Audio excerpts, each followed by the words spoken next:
गाड़ी से जुगाड़ करता है, तेरे को हॉस्पिटल ले जा तू। ए भाई। हाँ बोलो भाई। उसको तबीयत खराब हो गया, उसको थोड़ा हॉस्पिटल। ठीक है जल्दी करो, हमको जल्दी आ रहा है।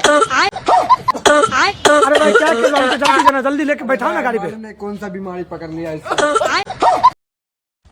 कैसे होगा यार, पकड़ो ना इसको सही से यार। अरे यार इतना बैठे तो हम गाड़ी कैसे चलाएंगे, पकड़ो यार, हम जा रहे। लो जो